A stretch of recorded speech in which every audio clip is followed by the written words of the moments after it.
Ég segi þannig að fund bæjarstjórnar Fljótsdalshéraðs settan. Þetta 278. fundur bæjarstjórnar, hann haldinn í fundarsal bæjarstjórnar á Lyngásvík 12 á Egilsstöðum. Og fyrir fundinum liggja alls 10 dagskrármál. Og við göngum til fyrsta liðar á dagskrá sem fundur bæjarráðs Fljótsdalshéraðs og það Anna Alexandersdóttir bæjarfulltrúi sem kynnir fundargerðina.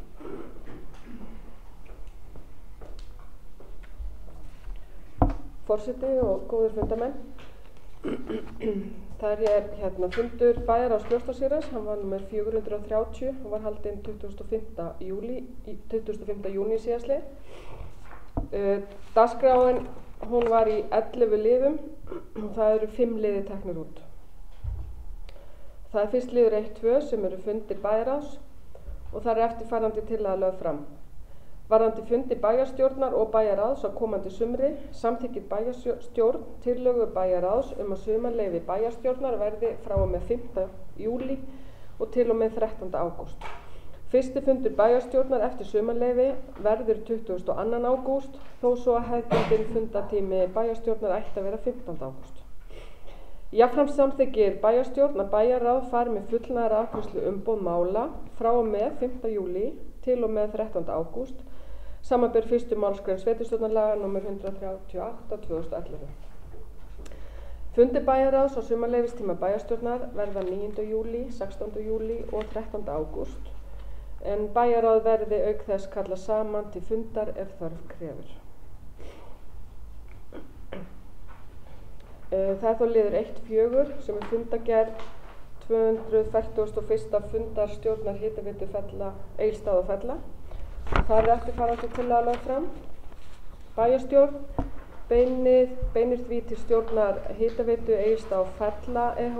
Að boðað verði til hluthafafundar í HEF og að þar verði gengið frá skipan nýrrar stjórnar Hitaveitunnar. Bæjarstjórn samþykkir að veita Birni Ingimarssyni bæjarstjóra umboð til að fara með atkvæði Fljótsdalshéraðs á hluthafafundi HEF. Varamaður Björns skal vera Stefán Bragason, skrifstofa og starfsmannastjóri. Þá það liður 1-8 sem fræðslu og umræðufundur menntun og menntastefnu 2030 og það eftirfarandi tillaga lögð fram. Bæjarstjórn felur bæjarstjóra að koma upplýsingum fundinn til viðkomandi aðila innan sveitarfélagsins. Og þá það liður 1-10. Það námsferð til Danmerkur fyrir stjórnendur og stjórnsýslu og fjármálasviði sveitarfélaga og það eftirfarandi tillaga lögð fram að tillögu bæjarráðs samþykkir bæjarstjórn að gefa 2 fulltrúum tækifæri á að taka þátt í ráðstefnunni og felur bæjarstjóra að vinna málið áfram. Og svo það liður 1-11 og það tækjabúnaður fyrir kjörna fulltrúa Fljótsdalshéraðs. Á fundi bæjarráðs var farið yfir ýmsa kosti varðandi tölvu, umhverfi bæjarfulltrúa og hvað fyrirkomulag henti best fyrir þá. Haddur Áslaugsson, umsjónarmaður tölvumála, sat fund bæjarráðs undir þessum lið og fór yfir valkosti og aðgangsmál. Og það eftirfarandi tillaga lögð fram að tillögu bæjarráðs samþykkir bæjarstjórn að kjörnir bæjarfulltrúa fái styrk í upphafi kjörtímabils til kaupa á tölvubúnaði vegna starfa þeirra fyrir sveitarfélagið út kjörtímabili. Styrkupphæðin verði krónur 150.000 og færist á lið 21.01. Bæjarstjóra og fjármálastjóra falið að skoða útfærslu á styrkveitingunni. Uppsetningu leyfa og hugbúnaðar á viðkomandi tölvur gildir sömu reglur og tölvubúnað starfsmanna sveitarfélagsins. Já, þá hef ég lokið við að fara yfir efni þessa fundargerðar og hún lögð hér fram til umræðu og staðfestingar. Anna Alexandersdóttir hefur lokið þessunni og orðið þá laust undir þessum fyrsta lið. Fundargerð bæjarráðs Fljótsdalshéraðs. Einhver sem óskar eftir að taka til máls? Ef svo ekki, þá mælendaskrá lokað og við göngum til afgreiðslu einstakra liða. Það þá fyrst liður 1-2 fundir bæjarráðs. Þar borin upp sú tillaga sem að lesin var kynnt hér áðan, þeir sem samþykkja tillöguna gefur merki með því réttu hönd. Takk fyrir, það samþykkt samhljóð. Þá það næst liður 1-4, fundargerð stjórnar Hitaveitu Egilsstaða og Perla. Þar borin upp tillaga sem var lesin og kynnt hér áðan sem samþykki að gefa merki með því réttri hönd. Takk fyrir, það samþykkt samþykkt.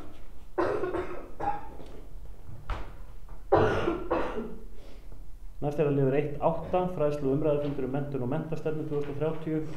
Tillagan borin upp eins og hann lesin og kynnt hér áðan sem samþykki að gefa merki með því réttri hönd. Takk fyrir, það samþykkt samhljóða. Það liður 1.10, námsferð til Danmerkur. Þar borin upp tillaga sem var lesin og kynnt hér áðan þeir sem samþykki að gefa merki með því réttu hönd.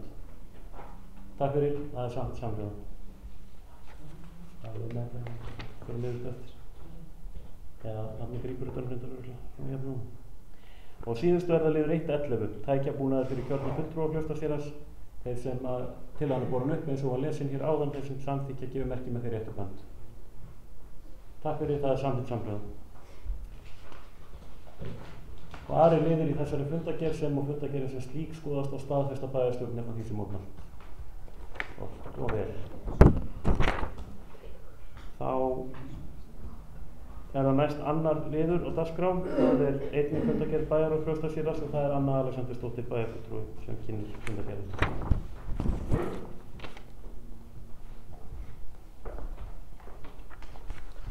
Forseti og góðu fundamenn.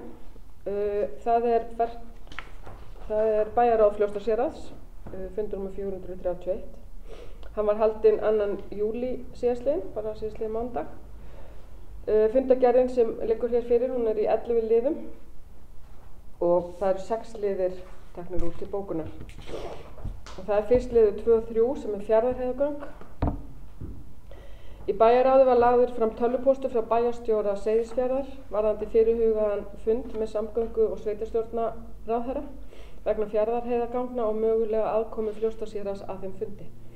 Og eftirfarandi tillaga lögð fram. Bæjarstjórn tekur vel í þátttöku í slíku fundi og felur bæjarstjóra að koma að undirbúningi hans fyrir hönd sveitarfélagsins. Það þá næst liður 2.5. Þjóðgarður á miðhálendi Íslands. Erindi frá umhverfis- og auðlindaráðuneytinu vegna kynningafundar stofnun þjóðgarðs á miðhálendinu. Og eftirfarandi tillaga lögð fram. Bæjarstjóra falið að vera í sambandi við ráðuneytið tímasetningu fundarins. Það þá næst liður 2.6 sem útikörfuboltavöllur á Egilsstöðum. Á fundi bæjarráðs fór Björn Ingimarsson bæjarstjóri yfir fyrirhugaðar framkvæmdir við útikörfuboltavöllin sem áformað að fara í á þessu ári. Jafnframt fór hann yfir fund sem hann átti með fulltrúum körfuknattleiksdeildar Hattar vegna málsins. Fram kom að framkvæmdin mun verða að öllu leyti á hendi sveitarfélagsins. Og eftirfarandi tillaga lögð fram að tillögu bæjarráðs samþykkir bæjarstjórn að sveitarfélagi fari í framkvæmdina. Stefnt að því að jarðvegsframkvæmdir verði á þessu ári og framkvæmdinni verði lokið mitt næsta ár. Starfsmönnum framkvæmdasviðs falið að vinna málið áfram í samráði við umhverfis- og framkvæmdanefnd.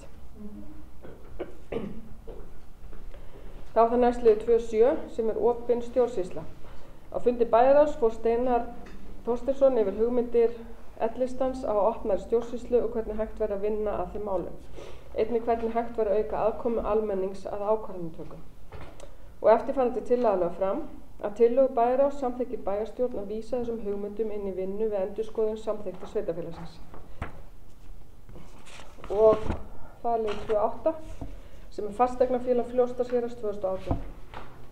Og það eftirfarandi tillaga lögð fram að tillögu bæjarráðs samþykkir bæjarstjórn að boða verði til aðalfundar í félaginu mánudaginn 9. júlí næstkomandi og að bæjarstjóri fari með hlut sveitarfélagsins á fundinum. Jafnframt leggur bæjarstjórn til að fulltrúar í bæjarráði skipi stjórn félagsins. Og það þá lokum liður 2.9 og það Sláturhúsið menningarsetur 2018 og þar eftirfarandi tillaga lögð fram að tillögu bæjarráðs samþykkir bæjarstjórn að boða verði til aðalfundar í félaginu mánudaginn 9. júlí næstkomandi og að bæjarstjóri fari með hlut sveitarfélagsins á fundinum. Jafnframt leggur bæjarstjórn til að fulltrúar í bæjarráði skipi stjórn félagsins. Ekki er fleira sem er tekið út í þessari fundargerð og hún er lögð fram til umræðu og staðfestingar. Anna Alexandersdóttir hefur þá lokið máli sínu og orðið er laust undir þessum öðrum lið í fundargerðinni á fundinum. Björg Björnsdóttir bæjarfulltrúi Kjölsverð.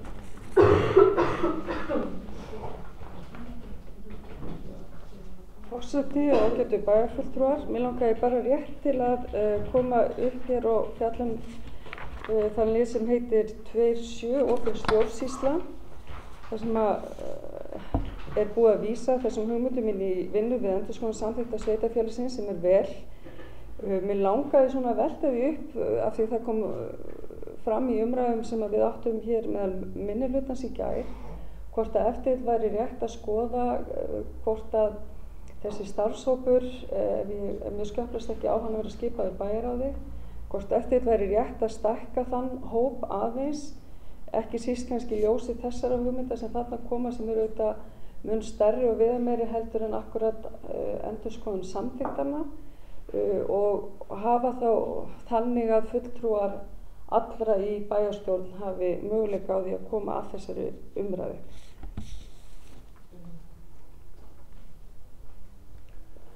Björg Björnsdóttir hefur þá lokið máli sínu og orðið er laust. Anna Alexandersdóttir bæjarfulltrúi Kjölsverð.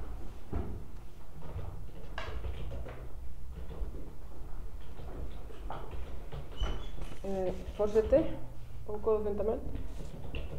Varðandi lið 7 þá er nú búið að boða fyrsta fund í starfshópnum á næstkomandi þriðjudag. Ég leit svo á að það væru allir, þegar við tölum bæjarráð þá tölum við áheyrnarfulltrúan líka, að það eigi allir fulltrúar sæti í þessu starfshópi. Ég held að það sé, já, ég vil bara ef að sá skilningur minn er rangur og þá kannski en ég túlka það þegar við vorum að ræða þetta á fundi bæjarráðs að það væru við 4 sem sitjum í bæjarráði sem myndu skipa þennan starfshóp og mæta á þennan fund á þriðjudaginn. Þannig ég held að væri bara gott að byrja vinnuna svona og ég held að við vísum við það frekar áfram ef þetta eru þannig málar sem við viljum þá bara að koma í frekari úrvinnslu.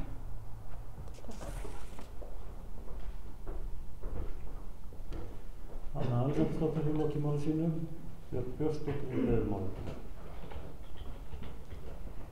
Þakka fyrir Anna, gott að fá þetta alveg á hreint. Auðvitað eru áheyrnarfulltrúar í umræðinni hér í gær sem að minnihlutinn átti. Það var svona talað að það væri kannski eðlilegra og mér finnst gott að heyra þú talar að vísa þessu þá áfram inn í þá stærri hóp mögulega heldur en þessa 4. Því að það var greinilega það sem að mönnum fannst að það væri kannski þörf á því að fleiri kæmi að þessu heldur en akkurat þessi 4. En gott að heyra að það geti komið til greina.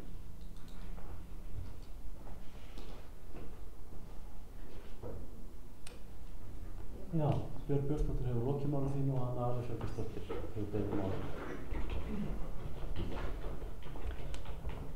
Forseti og góða fundamenn, það er áfram liður 2.7. Ég held bara sem mikilvægt, það eru oddvitaflokkana sem sitja í þessum starfshópi og sjálfsögðu þurfa oddvitar að tala við sitt bakland í þessari vinnu. Það er náttúrulega, það er það sem þarf að gerast þegar mann er að vinna svona áfram, að oddvitar tala við sitt bakland og koma með hugmyndir inn í vinnuna. Mér er bara sjálfsagt að ef að vinnan þróast þannig að það sé einhver mál sem menn vilja taka lengra, þetta er starfshópur sem getur kalla, það er ekkert sem stoppar það, menn kalli einhver inn á fundinu, menn vilja ræða það nánar. Þannig að ég bara vona það að við vinnum þetta bara í góðu samstarfi og bara hag sveitarfélagsins í huga og gera hlutina betri fyrir okkur. Takk. Anna Alexandersdóttir hefur lokið máli sínu. Orðið er ennþá laust undir þessum öðrum lið, en það óskar eftir að taka til máls. Ef svo er ekki, þá er málefndagskrá lokað og gengið til afgreiðslu einstakra liða. Þá er það fyrst liður 2.3, Fjarðarheiðargöng. Það er borin upp tillagan eins og hún var lesin og kynnt hér áðan. Þeir sem að samþykkja tillöguna gefur merki með því að rétta hönd. Takk fyrir það samþykkt samhljóða. Þá er það næst liður 2.5, Þjóðgarður á miðhálendi Íslands. Tillagan er borin upp eins og hún var lesin og kynnt hér áðan. Þeir sem samþykkja gefi merki með því rétt upp hönd. Takk fyrir, það er samhljóða. Liður 2.6 er næstur, það er úti Körfuboltavöllur á Egilsstöðum. Það er borin upp tillaga sem var lesin og kynnt hér áðan. Þeir sem samþykkja gefi merki með því rétt upp hönd. Takk fyrir, það er samhljóða. Liður 2.7, opin stjórnsýsla. Tillagan er borin upp eins og hún var lesin og kynnt hér áðan. Þeir sem samþykkja gefi merki með því rétt upp hönd. Takk fyrir, það er samhljóða. Liður 2.8, Fasteignafélag Fljótsdalshéraðs 2018. Það er borin upp sömuleiðis tillaga eins og hún var lesin og kynnt hér áðan. Þeir sem samþykkja gefi merki með því rétt upp hönd. Takk fyrir, það er samhljóða. Og síðustu er það liður 2.9, Sláturhús menningarsetur 2018. Það sem sömuleiðis er borin upp tillaga sem var lesin og kynnt hér áðan. Þeir sem samþykkja gefi merki með því rétt upp hönd. Takk fyrir, það er samhljóða. Og aðri liður í fundargerðinni sem og fundargerðin sem slík skoðast á staðfesta bæjarstjórnum og því sem mótmælt. Svo er ekki og er því bókað þannig. Þá er næst gengið til þriðja dagskrárliðar, það er fundargerð atvinnu- og menningarnefndar. Það er Gunnhildur Ingvarsdóttir bæjarfulltrúi sem tekur til máls.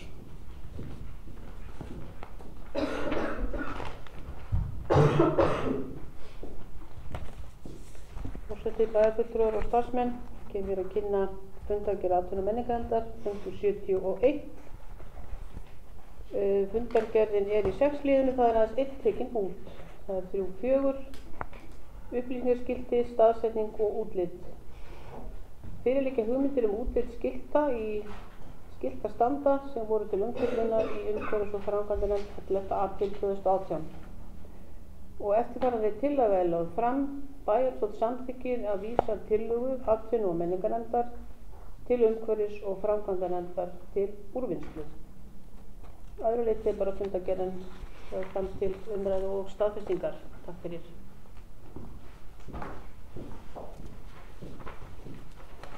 Gunnhildur Ingvarsdóttir hefur lokið máli sínu og orðið er þá laust undir þessum þriðja lið. Er einhver sem óskar eftir því að taka til máls?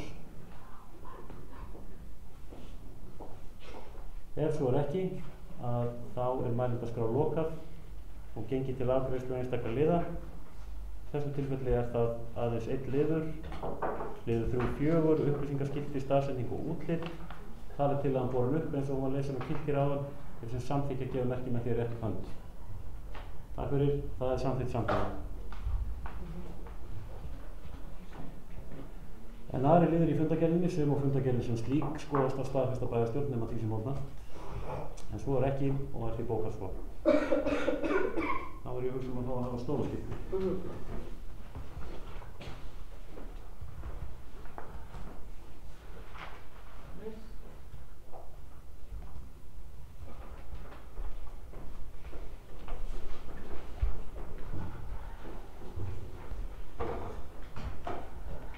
Já, næst er það 4. liður á dagskrá og það er umhverfis- og framkvæmdanefnd. Og það er Stefán Bogi Sveinsson bæjarfulltrúi sem kynnir fundargerðina og drög að bókunum.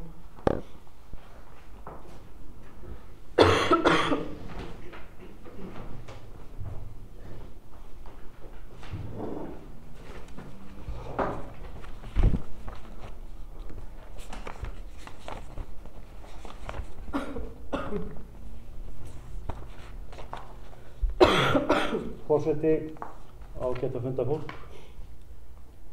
Ég er hingað komin til að gera grein fyrir fundargerð umhverfis- og framkvæmdanefndar, það var 93. fundur nefndarinnar. Fundargerðin er í 21 lið og þar að veru aðeins 16 teknir út. Og ég mun hér gera grein fyrir þeim liðum og þeim tillögum sem að liggja fyrir. Það er fyrst liður 4.3. Umsókn byggingarleyfi fyrir skemmu að útnýrðingsstöðum.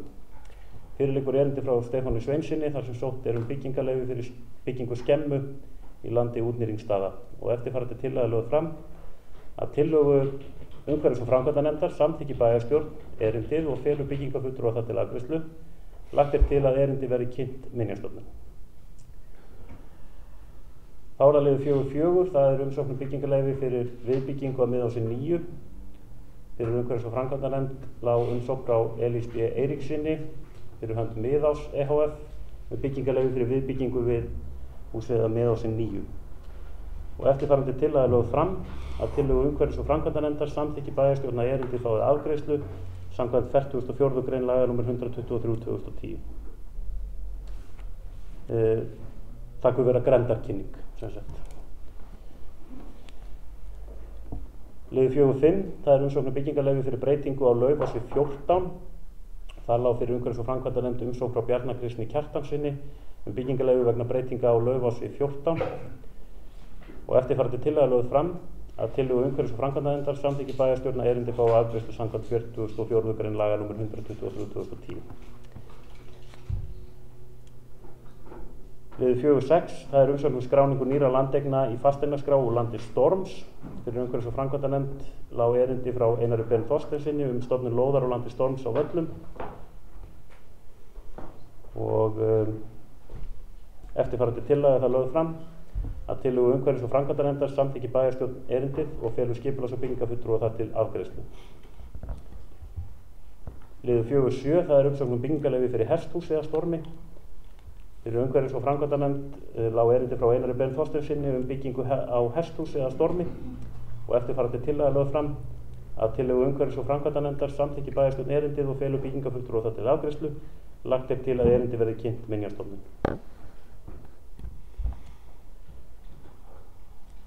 Liður 4.8, það er umsókn um byggingarleyfi fyrir frístundahúsi að Hurðarbaki 1. Fyrir umhverfis- og framkvæmdanefnd lá erindi frá Borgþóri Svavarsyni byggingarleyfi fyrir sumarhúsi að Hurðarbaki 1. Og eftirfarandi tillaga lögð fram að tillögu umhverfis- og framkvæmdanefndar samþykki bæjarstjórn erindið og felur byggingarfulltrúa það til afgreiðslu. Lagt er til að erindið verði kynnt Minjastofnun. Og liður 4.9. Liður 4.9 er umsókn um byggingarleyfi fyrir breytingu á viðbyggingu við Furuvelli 5. Fyrir umhverfis- og framkvæmdanefnd lá erindi frá Jörundi Hilmari Ragnarsssyni um byggingarleyfi fyrir viðbyggingu á Furuvöllum 5. Eftirfarandi tillaga er lögð fram að tillögu umhverfis- og framkvæmdanefndar samþykkir bæjarstjórn að erindið fái afgreiðslu samkvæmt 44. grein laga nr. 123/2010. Og liður 4.11 umsókn um lóð undir spennistöð við Selbrekku. Fyrir umhverfis- og framkvæmdanefnd lá umsókn frá Rarik um lóð fyrir spennistöð að Selbrekku 2. Eftirfarandi tillaga er lögð fram að tillögu umhverfis- og framkvæmdanefndar samþykkir bæjarstjórn úthlutun lóðarinnar. Og liður 4.12 tilkynning um fyrirhugaða niðurfellingu Fossvallavegar af vegaskrá. Þar lá fyrir nefndinni tilkynningu fyrirhugaða niðurfellingu Fossvallavegar nr. 9196/01 af vegaskrá. Eftirfarandi tillaga er lögð fram, bæjarstjórn tekur undir með umhverfis- og framkvæmdanefnd og mótmælir niðurfellingu Fossvallavegar af vegaskrá, þó búseta sé þar ekki um stundarsakir. Aðeins undir þessum lið þá, svo sem þetta er endurtekið efni hjá okkur hér, að við fáum reglulega hér inn á borð tilkynningar um það að það eigi að fella vegi af vegaskrá. Og það er nú eiginlega dálítið leiðilegt að segja að þetta skuli vera nánast einu skiptir sem manni finnst Vegagerðin vinna bæði hratt og örugglega. Það er þegar kemur að því að fella vegi niður á skránni, en þetta er afskaplega bagalegt þegar í svona tilfellum þar sem er kannski um stundarsakir eitthvað bil í búsetu að stofnun eins og framkvæmdastofnun eins og Vegagerðin hlaupi til og í rauninni skapi ómælt vandamál við það að með því að fella þessa vegi niður og þá tekum við leiðindaferli við að fá það aftur inn þegar og ef einhver hefur búsetu og við komum til stað. Þetta er ekki sérstaklega hjálplegt hvorki rauninni fyrir fólkið eða bara gagnvart því að auðvelda mönnum að hefja búsetu á þessum stöðum þar sem að húsnæði liggur fyrir og er laust. Þannig að þetta er bara gömul saga og ný hjá okkur og við höfum margoft hér í bæjarstjórn samþykkt sambærilega tillögur og ég hef svo sem ekki mikla lausnir á því annað heldur en það að við höldum áfram að nudda þangað til einhver breyting verður á þessu verklagi. Nú liður 4.13, það er vöxtur lúpínu á Fljótsdalshéraði. Fyrir umhverfis- og framkvæmdanefnd lá fyrirspurn um stefnu varðandi vöxt á lúpínu innan sveitarfélagsins. Eftirfarandi tillaga er lögð fram. Bæjarstjórn tekur undir með umhverfis- og framkvæmdanefnd og samþykkir það verklag sem er viðhaft til að stemma stigu við útbreiðslu lúpínu innan þéttbýlis. Jafnframt samþykkir bæjarstjórn að unnið verða greiningu á vexti og útbreiðslu lúpínu innan Fljótsdalshéraðs. Kannski örstutt undir þessum lið að það kom fram á þessum fundi að það er ákveðið verklag viðhaft, það eru ákveðin svæði sem að eru slegin sérstaklega með það í huga að hafa heimil á lúpínu og það ákveðið verklag við það að stækka grassvæði þar sem að lúpína hefur kannski náð að koma að gagni við það að bæta jarðveginn, þannig að gras getur sótt í sig veðrið. Þannig að það svona ákveðin sýn á þetta hjá sveitarfélaginu og menn hafa reynt að fylgja því eftir. Það eins og einhver í þéttbýlinu, menn hafa ekki verið að horfa lengra en svo í bili. Jafnframt kemur þetta fram og lagt til að bæjarstjórn samþykki að unnið verða greiningu á vexti og útbreiðslu lúpínu. Ég held að þetta sé kannski ekki hugsað sem mikið átaksverkefni, heldur fyrst og fremst það að menn hafi þetta opið og taki við ábendingum það ef að það litið svo á að lúpína sé að breiða úr sér einhvers staðar þar sem að menn vilja svíður sjá hana og geti þá tekið við þeim upplýsingum og skráð og svona tekið afstöðu til þess hvort að ástæða sé til aðgerða í þeim tilfellum. Næst liður 4.14, það ásýnd svæða í landi Fljótsdalshéraðs. Á fundi umhverfis- og framkvæmdanefndar var farið yfir áherslur í umhverfismálum og ásýnd sveitarfélagsins. Lögð var fram skýrsla Teymisstofunnar AKS afkomu í þéttbýli Egilsstaða og Fellabæjar. Eftirfarandi tillaga lögð fram. Bæjarstjórn tekur undir með umhverfis- og framkvæmdanefnd og leggur til að tillögur skýrslunnar verði hafðar til hliðsjónar við gerð framkvæmda og fjárhagsáætlana. Bæjarstjórn og umhverfis- og framkvæmdanefnd hvetja stofnanir sveitarfélagsins til að ganga fram með góðu fordæmi hvað varðar umgengni og lóðaframgang.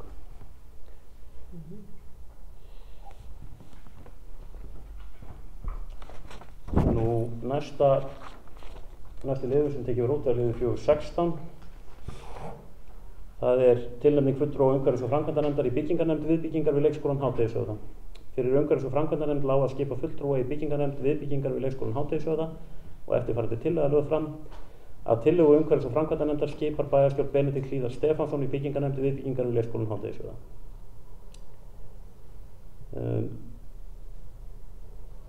Næst liður 4.17 fyrirspurn til skipulags- og byggingarfulltrúa.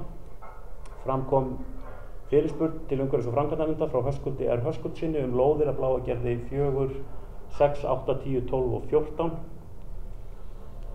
og breytingar á skipulagi. Og eftirfarandi tillaga lögð fram að tillögu umhverfis- og framkvæmdanefndar samþykki bæjarstjórn að gerð verði breyting á deiliskipulagi Suðursvæðis Egilsstaða í samræmi við ósk Höskuldar R. Höskuldssonar ef samningar nást við Höskuldum lóðarúthlutun og framkvæmdartíma og verði málsmeðferð í samræmi við 44. grein laga nr. 123/2010. Það það að ræða að óskað hefur verið eftir því að á þessum lóðum hefur semst verið gert ráð fyrir parhúsum. Það óskað eftir því að það verði heimilt að byggja þar raðhús og fjölga nokkuð íbúðum sem að verði þá minni af flatarmáli heldur en það sem er gert ráð fyrir í þeirra umræða parhús. En þetta í rauninni háð því eins og kemur fram í tillögunni að náist samkomulag það að lóðunum verði úthlutað. Þannig að það verði ekki farið í þessa breytingu upp á vonu og óvonum það að einhver vilji taka þér. Og það liður 4.18 beiðni breytingar á aðalskipulagi Fljótsdalshéraðs 2008-2028 vegna Kröflulínu 3. Í umhverfis- og framkvæmdanefnd var tekið til umfjöllunar breyting á aðalskipulagi vegna Kröflulínu 3, fyrirhuguð breyting á lagnalínu á 10 km innan Fljótsdalshéraðs. Og eftirfarandi tillaga lögð fram að tillögu umhverfis- og framkvæmdanefndar samþykki bæjarstjórn breyting á aðalskipulags í samræmi við tillögu Landsnets legu Kröflulínu 3 og að hún fái afgreiðslu í samræmi við 30. grein laga nr. 123/2010.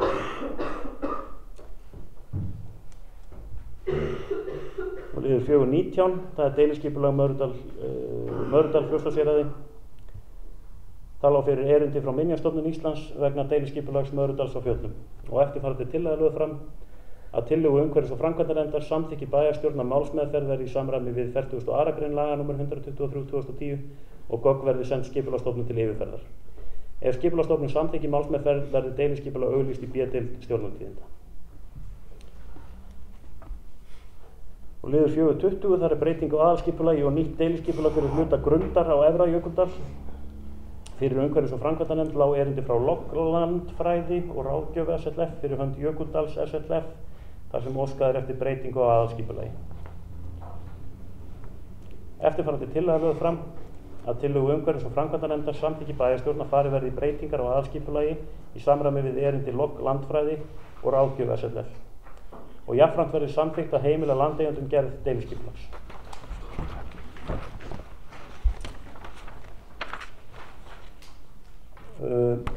Áður komin að lokum fundargerðarinnar undir lið 4.21, þar ekki gert ráð fyrir neinni tillögu, einungis mesta máli sé í vinnslu langaði bara aðeins að fara nokkrum orðum yfir það sem að framkom á þeim fundi undir þessum lið og ítreka það í tilefni af þeirri tillögugerð sem þar var, afgreiðslu þeirra mála og bókunum sem að framkomu.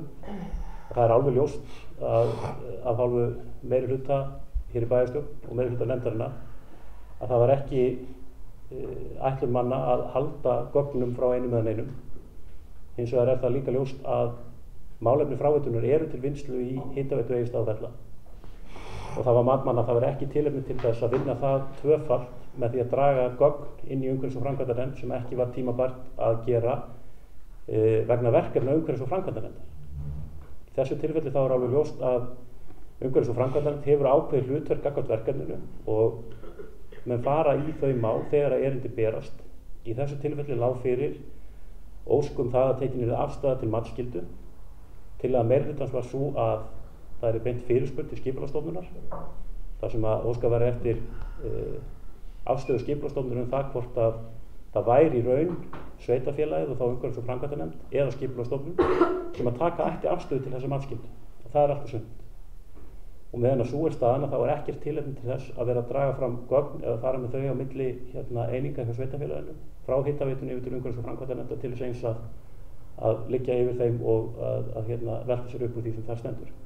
Hitt er annað mál að það er eðlilegt að bæjarfulltrúi hér hafi aðgang að þessum gögnum og það er alveg ljóst að vilji stendur til þess að svo sé og það er verið að vinna í því í hvaða formi það verður. Við búum við svolítið sérstakar stöðu vegna þess að Hitaveitan er jú einkahlutafélag í eigu sveitarfélagsins. Það getur leitt til ákveðina hindrana sem við vonumst bara til að yfirvinna og finna skynsamlegustu leiðina. En það kom í rauninni aldrei til greina að á þessum tímapunkti væri eðlilegt að fá þessi gögn inn til umhverfis- og framkvæmdanefndar. Svo má reynda benda á það líka í þessari tillögu fólks nú ýmislegt annað eins og til dæmis það að það ætti að beina fyrirspurn til Skipulagsstofnunar varðandi aðstöðu til aðalskipulags og fleira sem í rauninni var heldur sneri í rauninni ekkert af því erindi sem að lá fyrir nefndinni sem var að taka afstöðu til matsskyldu. Það mál er unnið áfram, þess vegna stendur að hér að þetta sé í vinnslu en sem að bíða eftir því að Skipulagsstofnun svari því til hvort að það sé stofnunin eða sveitarfélagið sem eigi að svara spurningunni. Þegar þeirri spurningu hefur verið svarað þá halda menn áfram að vinna málið faglega og yfirvegað. En ég legg fundagerðina öðru leyti fram bara til umræðu og afgreiðslu í samræmi við reglur þar. Takk. Stefán Bogi Sveinsson, bæjarfulltrúi, hefur lokið við að fara yfir efni þessara fundagerðar og mælendaskrá er það opin. Steinar Ingi Þorsteinsson, bæjarfulltrúi, gjörðu svo. Forseti, aðrir fundargestir. Minnihluti leggur fram þá tillögu undir lið 421 að bæjarstjórn Fljótsdalshérðar beini því til forseta bæjarstjórnar að kanna hvort bæjarfulltrúar séu mögulega vanhæfilega að fjalla tiltekin mál Hitaveitunar á grundvelli 17. greinar samþykktar stjórn og fundarsköp Fljótsdalshérðar. Hæfi til þátttöku í meðferð og afgreiðslu einstakra mála og á grundvelli 20. greinar sveitarstjórnarlaga fjallar hæfi til þátttöku í meðferð og afgreiðslu einstakra mála. Í síðarnefndu greininni segir meðal annars: í öðrum tilvikum en samkvæmt 1. málsgrein ber sveitarstjórnarmanni, nefndarfulltrúa eða starfsmanni sveitarfélags að víkja sæti við meðferð og afgreiðslu máls þegar það varðar hann eða nána venslamenn hann svo sérstaklega almennt má ætla að vilja afstaða hans mótist að einhverju leyti þar af. Þessi regla tekur einnig til gerðar samnings fyrir hönd sveitarfélagsins. Sömuleiðis segir í 20. grein sveitarstjórnarlaga: sveitarstjórnarmaður eða nefndarmaður sem er vanhæfur til meðferðar máls má ekki taka þátt í meðferð þess eða hafa áhrif á það með öðrum hætti og skal ávallt yfirgefa fundarsal við meðferð þessa afgreiðslu. Samkvæmt þessari sömu grein sveitarstjórnarlaga skal sveitarstjórnarmaður, nefndarfulltrúi eða starfsmaður sveitarfélags sem veit hæfi sitt eða annars orka tvímælis án tafar vekja athygli oddvita, formanns, nefndar eða næsta yfirmanns á því. Bæjarstjórn Fljótsdalshérðar beinir því til forseta að frekar afgreiðsla á málefni Hitaveitunar bíði þar til hann hefur lokið könnun sinni. Takk fyrir. Steinar Ingi Þorsteinsson, bæjarfulltrúi, hefur lagt hér fram tillögu fyrir hönd minnihlutans L og lista. Orðið er laust. Stefán Bogi Sveinsson, bæjarfulltrúi.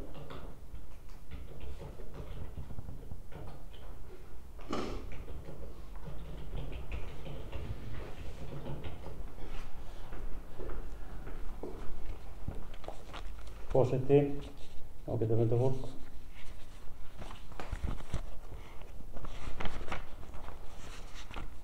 Ég get ekki sagt að ég finnst að vera miklu nær það hvert í rauninni efni þessar tillögur sem að lögðu hér fram í nafni minnihlutans. Hvað í rauninni verið að fara fram? Hvaða bæjarfulltrúar eiga að vera vanhæfir, hvers vegna og til hvers eru þeir vanhæfir? Þetta er svo sem ekki langur fyrirvari sem maður hefur haft til að fara yfir tillöguna og velta þessu fyrir sér. En ég bara stóð ekki, ég skil þetta einhvern veginn, þetta er allt og óljóst til þess að það sé hægt að bjóða upp á það að menn taki einhverja afstöðu til þessa hér. Við höfum ákveðnar reglur sem gilda vanhæfi og þær hafa verið notaðar hér eins og hjá öðrum sveitarstjórnum í landinu. Ef að einhver, eins og kemur fram í þessum tilvísuðu greinum og sveitarstjórnarlögum, ef einhver telur að einhver tiltekinn bæjarfulltrúi sé vanhæfur til meðferðar einstaks máls, þá skyldi menn koma hér upp í upphafi liðarins sem er til umræðu og vekja athygli á því og síðan greitt atkvæðum. Að setja þetta fram með þessum hætti tillögur í einhver samræmi við það reglur sem gilda meðferð vanhæfis í sveitarstjórnum. Og svo eins og ég segi, svo ég komi aftur á því að þá innihaldslega séð að það er ekki vísað til þess hvaða bæjarfulltrúi ætti að vera vanhæfur eða fyrir hvað, hvers vegna. Þannig að ég held að í tilefni þessu að þá verði ég að leggja hér fram bókun sem ég held að ég ljóta að vera með einstæðir hérna, ég var að skrifa hana. Ég vil leggja hér fram bókun sem að hljóða svo: tillaga minnihlutans sem snýr að meintu vanhæfi bæjarfulltrúa er ekki í samræmi við þær reglur sem gilda afgreiðslu vanhæfis undir einstökum málum í bæjarstjórn. Að auki kemur svo óljósa efni til að ómögulegt er annað en leggja til að henni verði vísað frá. Og ég geri það hér með, ég legg til að þessar tillögu verði vísað frá.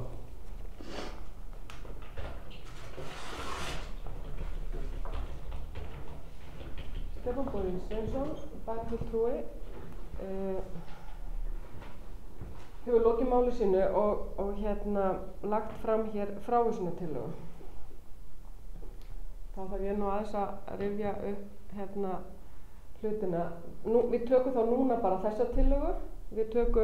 Það má tjá sig þá stuttlega þessa frávísunartillögu, ekki efnislega tillöguna, heldur bara frávísunartillöguna.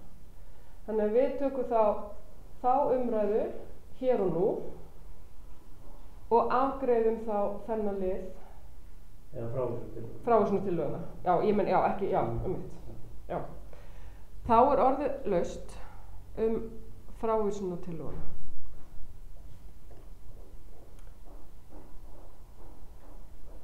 Það verður engin hvað sér hljós. Nei. Þá er mælendaskrá lokað og við berum upp, það er næstu hjálp núna sko. Við berum upp frávísunartillöguna. Þeir sem eru samþykkir frávísunartillögunni er gefið merki. Það er 5. Og einhverjur á móti frávísunartillögunni og það eru 4.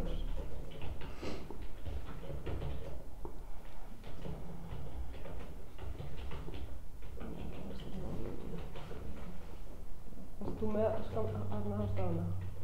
Það færði bara yfir það eftir.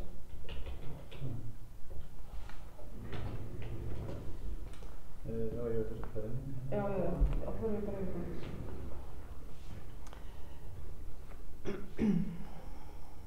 Þá er fundagerðin öðru leyti. Þú sagði, er svo sett lokið umræðu tillöguna sjálfa. Já, það er vísað frá og vísað frá. Já, þannig að af því þú sagði sko að umræðan mætti ekki, er þá engin umræðu tillöguna? Ekki þegar... Ekki frávísunartillöguna. Nei, ekki tillöguna, það er búið að vísa frá. Já, þannig að ef við hefur viljað hreyfa mótmæli þá hefur þurft að gera það undir frávísunartillögunni sem við máttum samt ekki fjalla tillöguna í frávísunartillögunni. Já. En þú fjalla frávísunartillögunni. Já.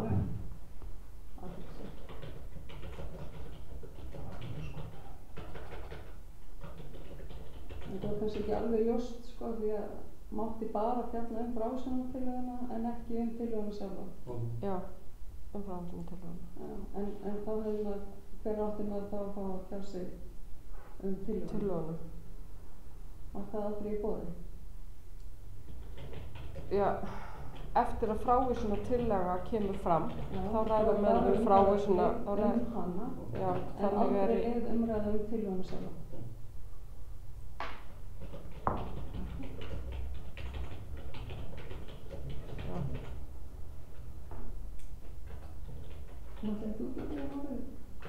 En orðið er laust fundargerðina að öðru leyti.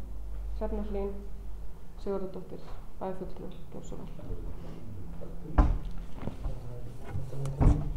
Forseti og aðrir fundarmenn, fyrir hönd minnihlutans vil ég leggja fram eftirfarandi tillögu að bæjarstjórn Fljótsdalshéraðs beini því til bæjarstjóra og stjórnar Hitaveitu Egilsstaða og Fella að Hitaveitan veitir bæjarfulltrúum aðgang að gögnum sem og greiningum á öllum valkostum sem skoðaðir voru fyrir framtíðarskipulag fráveitu sveitarfélagsins. Ósk þess er í samræmi við 21. grein samþykktar stjórn og fundarsköp Fljótsdalshéraðs aðgang að gögnum, en þar segir vegna starfa sinna í bæjarstjórn og sérhver bæjarfulltrúi rétt á að kynna sér gögn og upplýsingar sem fyrir liggja í stjórnsýslu sveitarfélagsins og varða málefni sem komið geta til umfjöllunar í bæjarstjórn. Bæjarfulltrúi skal eiga eðlilegan aðgang að skrifstofu og stofnunum sveitarfélagsins í þeim tilgangi að kynna sér starfsemi sveitarfélagsins og rekstur. Óski bæjarfulltrúi gagna skal hann beina því til bæjarstjóra og viðkomandi embættismanns sem veita honum afrit á gögnum og upplýsingum. Að jafnaði skal miðað við aðgangur að umbeðnum gögnum sem veittur innan 3 virka daga frá því að beiðni barst. Takk. Hrefna Hlín Sigurðardóttir hefur lokið máli sínu og borið hér fram tillögu. Orðið er laust. Björn Björnsdóttir, bæjarfulltrúi, gjörðu svo vel. Forseti og ágætu fundarmenn, mér langaði bara til þess að fylgja þessari tillögu enn frekar og hlaði, ekki síst með í ljósið orða Stefáns Boga hér þegar hann kynnti fundargerðina. Það var mat fulltrúa L-listans í umhverfis- og framkvæmdanefnd að þau gætu ekki með góðu móti svara spurningunni sem barst með greinargerðinu það hvort að hér væri matsskylda eða ekki án þess að fá frekari gögn. Nefndi Stefán Bogi fór ágætlega yfir það, því var hafnað að það væri tekið til umræðu eða afgreiðslu og ég vil meina að menn hafi verið í fullum rétti til þess að kalla eftir þessu þarna við þetta tækifæri þar sem þeir töldu sig ekki geta svara þessari spurningu án þess að fá frekari gögn. Svo því sé haldið til haga. Björn Björnsdóttir, bæjarfulltrúi, hefur lokið máli sínu og Gunnar Jónsson, bæjarfulltrúi, hefur óskað eftir að taka til máls.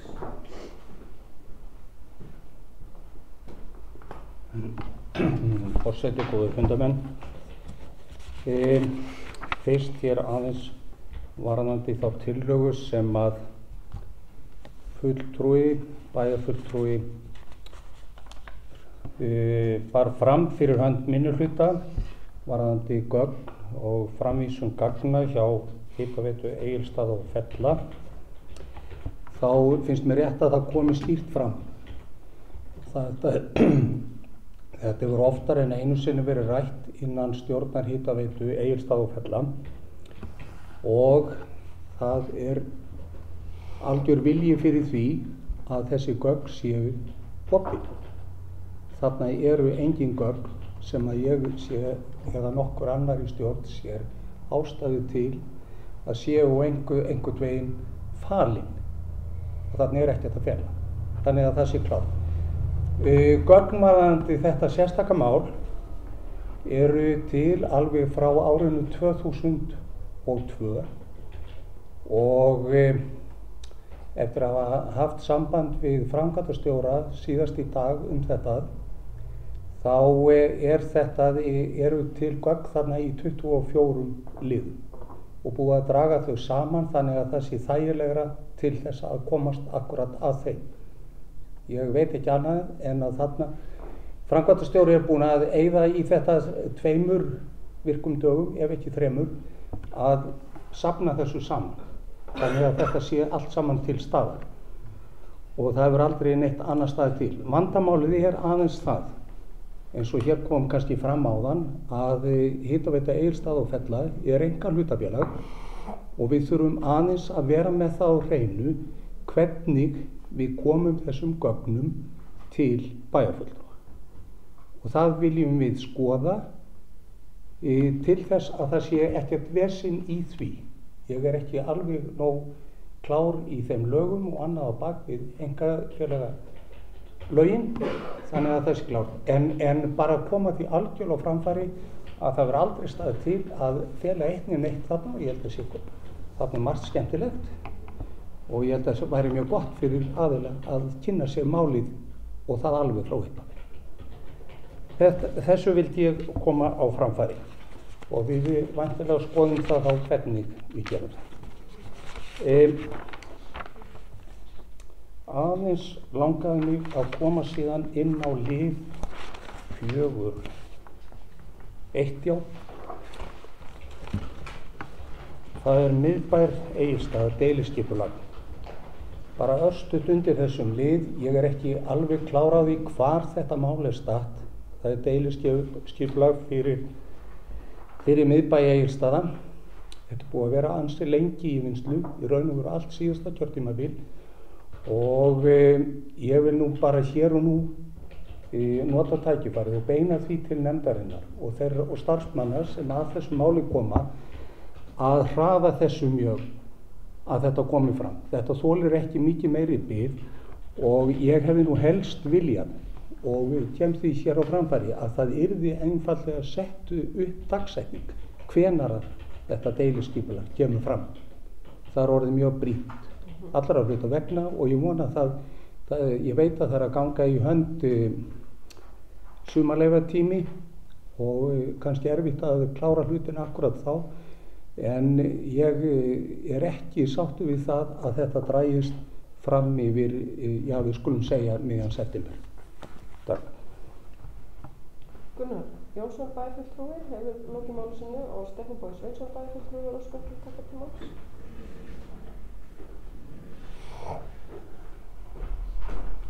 Forseti og ágæta fundafólk. Fyrst aðeins undir lið 4.1 langaði mig til að bregðast við. Ég átti samtal við formann umhverfis- og framkvæmdanefndar í dag þar sem við ræddum meðal annars þetta mál sem snýr að miðbæjarskipulaginu og fórum yfir það að á þessum fundi komu þeir starfsmenn sem hafa verið að vinna að gerð skipulagsins fyrir sveitarfélagið, starfsmenn verkfræðistofa og það var nú mat formannsnefndarinnar að þeir hefðu verið svona nokkuð bjartsýnir á að þeir sæju til lands í þessu, en ég tek heils hugar undir með Gunnari Jónssoni bæjarfulltrúa að það orðið býsna brýnt að það komi eitthvað fram þarna og það líka ágætt að hafa það auðvitað í huga að í rauninni erum við bara á upphafsskrefum þessa ferlis vegna þess að það sem þarf að koma fram í rauninni tillaga sem fer til auglýsingar sem að má svo jafnvel gera ráð fyrir því að í gegnum það ferli gæti þurft að taka einhverjum breytingum. Þannig ég held að það sé afar brýnt að við leggjum nú svolítið kraft í það og setjum svolítið þrýsting á þessa aðila sem að vinna þetta fyrir okkur og þetta komi sér fyrst og það sé þá bara hægt að vinna málið áfram einmitt undir þessu ferli eins og þetta ferli er raun að hanna til. Það er hanna til þess að fá fram þá athugasemdir og tillögur og menn lagi það sem mann kannski þarf að laga áður en að skipulagið verður svo endanlega samþykkt. Þannig að því fyrr, því betra. Ég alveg sammála. Undir lið 4.21 og vegna þeirra tillögur sem að lögðu fram hér áðan það. Já, kannski fyrst undir lið 4.21 og aðeins varðandi það sem átti sér stað á fundi umhverfis- og framkvæmdanefndar og orð Bjargar Björnsdóttur bæjarfulltrúa hér áðan það að nefndarmenn hefði ekki talið sig geta tekið afstöðu til matsskyldu og annars að fá frekari gögn. Það út af fyrir sig kannski skiljanlegt sjónarmið, en það verður nú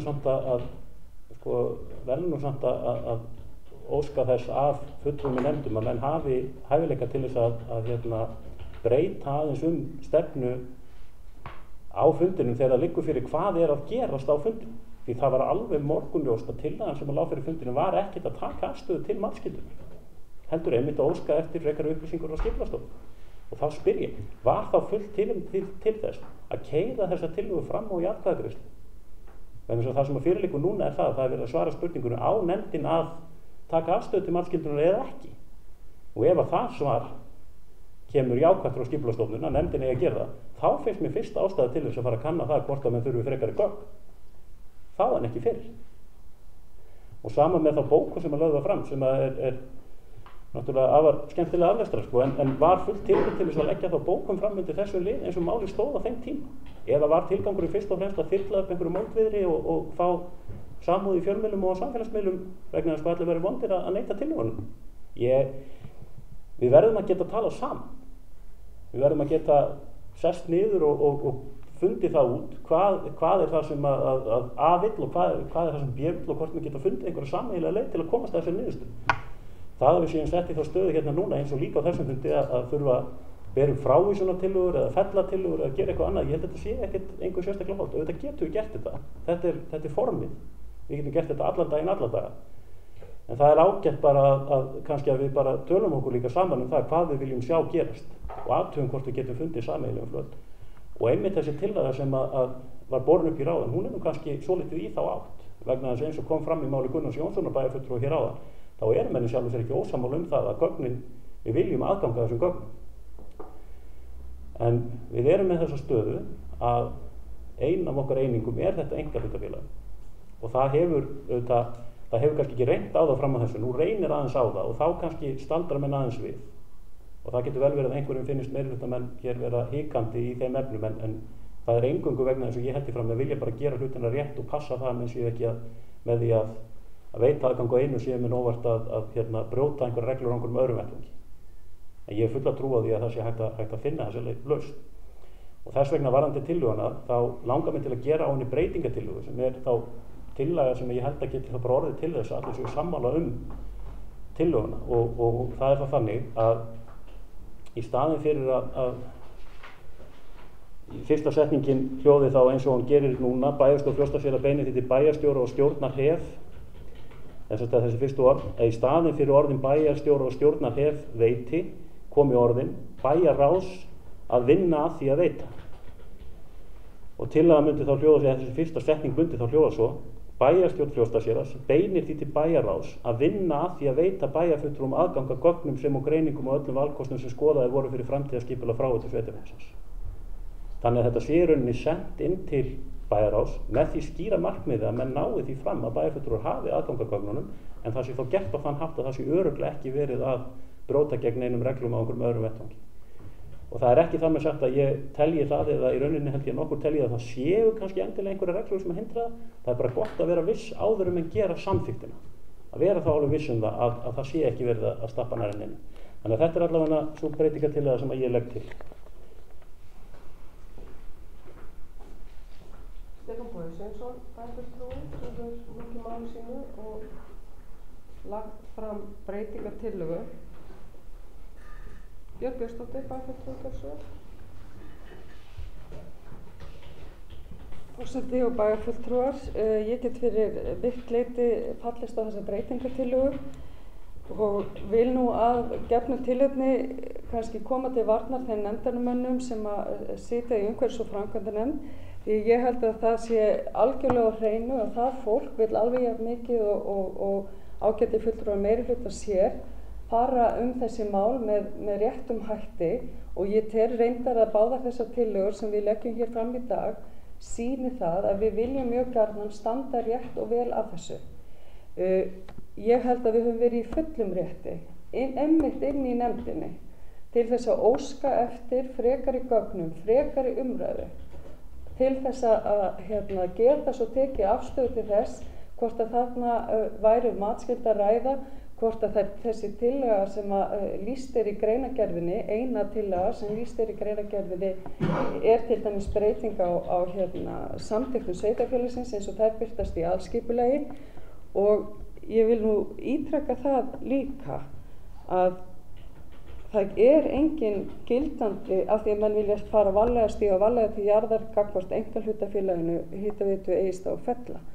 Að það ekki í gildi nein ákveðin eigendastefna hjá Fljótsdalshéraði gagnvart þessu fyrirtæki sem í fullri eigu sveitarfélagsins og ég til fulla ástæðu til þess að við skoðum það hvort ekki sé rétt að slík stefna verði til Því að einhvern veginn virðist það vera að það sem að þó á að gilda starfsemina, það að segja samþykktir sveitarfélagsins, það sem að kemur fram og frá Hitaveitu Egilsstaða og Fella má ekki ganga gegn samþykktir sveitarfélagsins, það virðist nú ekki halda kannski alveg 100%.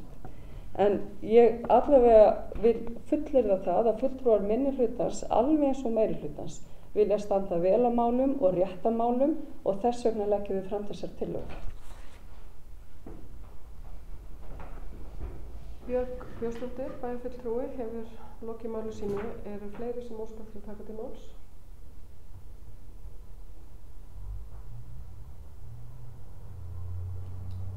Ef svo ekki, þá mælendaskrá lokað. Og að svissa áður en við förum í afgreiðsluna.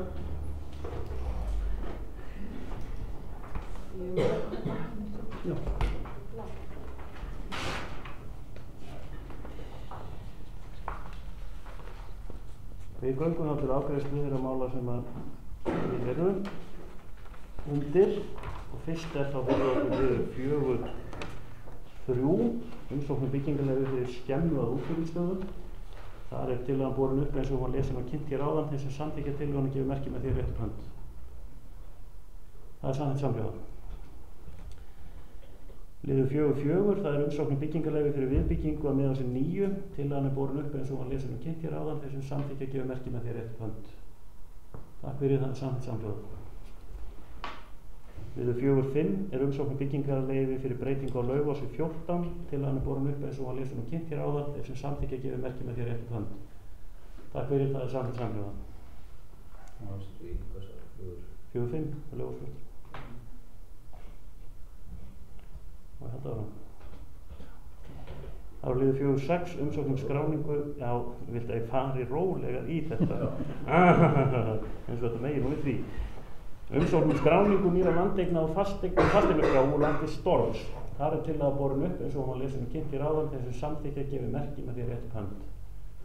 Takk fyrir, það samþykkt samhljóða. Og næst liður 4.7, það umsókn byggingarleyfi fyrir hesthúsi að Stormi.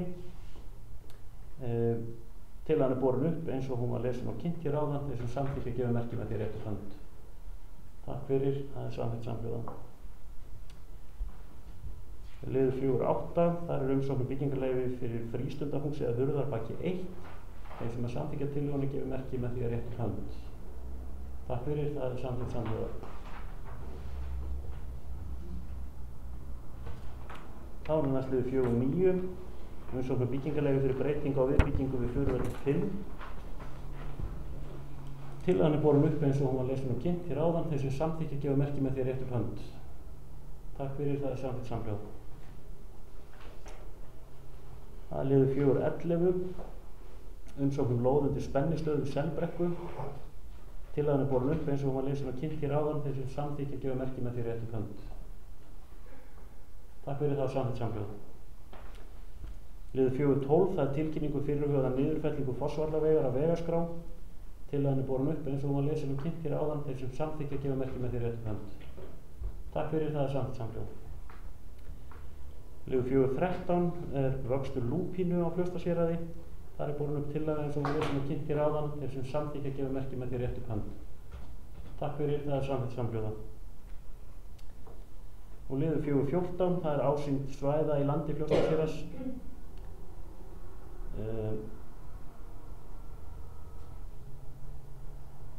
Já, tillagan þar borin upp eins og hún var lesin og kynnt hér áðan til þess að samþykkja gefur merki með því rétt upp hönd. Takk fyrir, það samþykkt samhljóða. Getur verið gott að skipta hendi öðru og hvoru bara svona svo að fá einhverja fjölbreytni í þetta. Fjölþættari líkamsæfingu.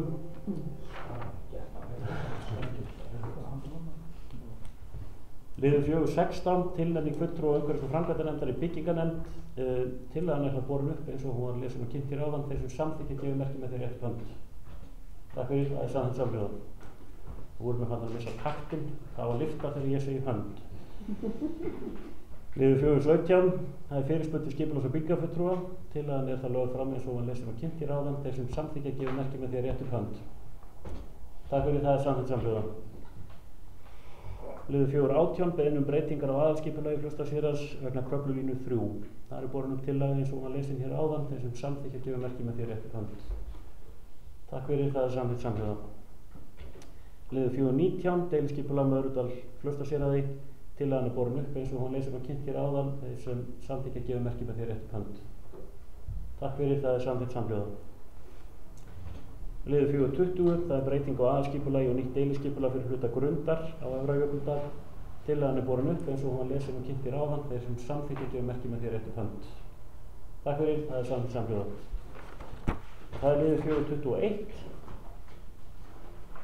Það liggur fyrir tillaga og það liggur einnig fyrir breytingartillaga við þá tillögu og samkvæmt fundarsköpun þá er fyrst borin upp breytingartillagan sem gengur út á það að í stað orðana bæjarstjóra og stjórnarhef veiti komi bæjarráðs að vinna að því að veita. Er þetta nú skýrt? Þessu samþykkja breytingartillögunum gefur merki með því rétt upp hönd. Takk fyrir, það er samþykkt samhljóða.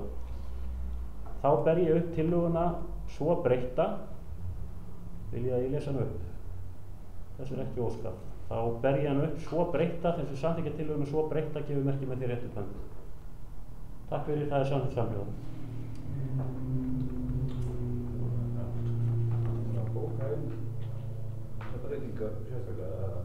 Já, við þurfum vel að gera það, já. Við gera það núna eða á eftir. Þurfum ekki bara í það á eftir. Nefnum að við ekki gera það núna. Ég held bara á það. Já, aðri liðir í þessar fundagerð, þeir voru nú nokkrir, skoðast á staðfestra bæjarstjórn og fundagerð sjálf nema því sem er ekki og er því bókast. Þá er það næst 5. liður á dagskrá, það er fundagerð fræðslunefndar Fljótsdalshéraðs og það er Berglind Harpa Svavarsdóttir bæjarfulltrúi sem tekur til máls.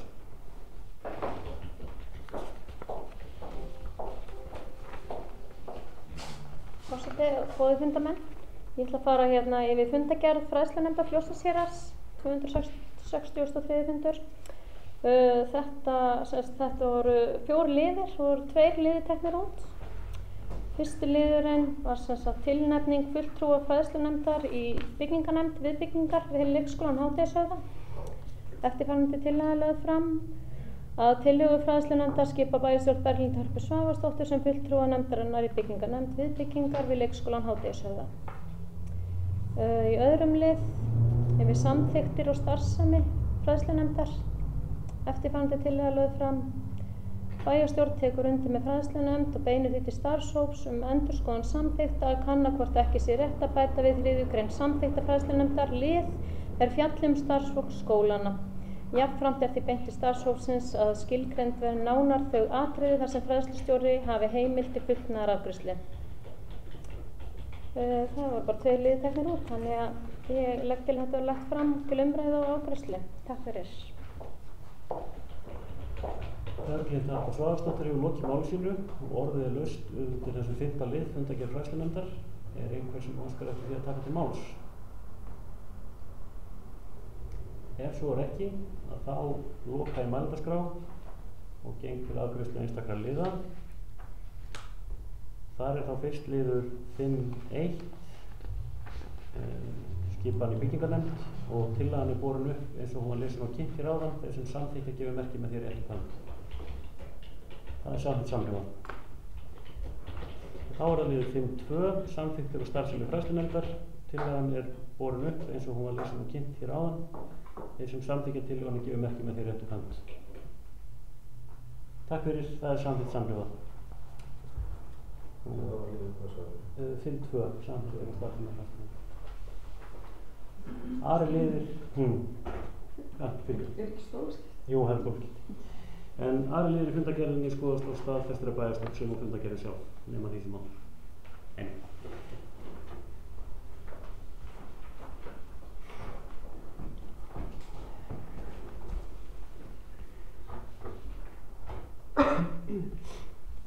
Þá er það 7. liður á dagskrá og það er náttúruverndarnefnd og það er Stefán Bogi Sveinsson bæjarfulltrúi sem kynnir fundagerðina og drög bókun.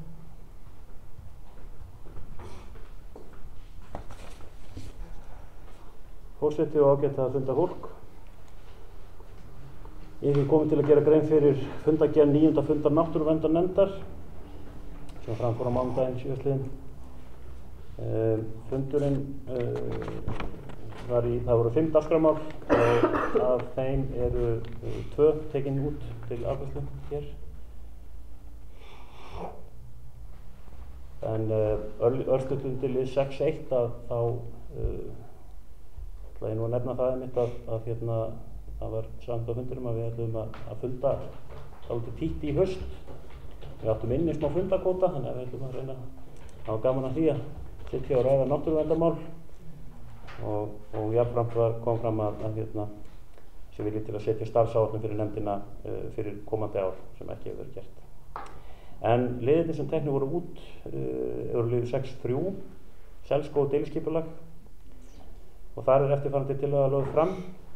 Sennilega rétt að komi fram hér, ég er ekki viss að við höfum munið eftir að setja því fundargerð en Gunnlaugur Rúnar skipulags- og byggingarfulltrúi satt fundinn undir þessum lið. En eftirfarandi tillaga lögð fram. Bæjarstjórn tekur undir með náttúruverndarnefnd og er sammála því að unnið verði út frá sviðsmynd 3 þar sem gert er ráð fyrir að unnið verði heildarskipulag fyrir selskóg og svæði í Miðhúsaskógi sem er í eigu Fljótsdalshéraðs. Þó er lögð áhersla á að í þeirri vinnu verði skoðað að friðlýsa svæðið í heild eða hluta í samræmi við áherslur í gildandi aðalskipulagi og upplýsingar sérstöðu svæðisins sem komið hafa fram í náttúruverndaráætlunum.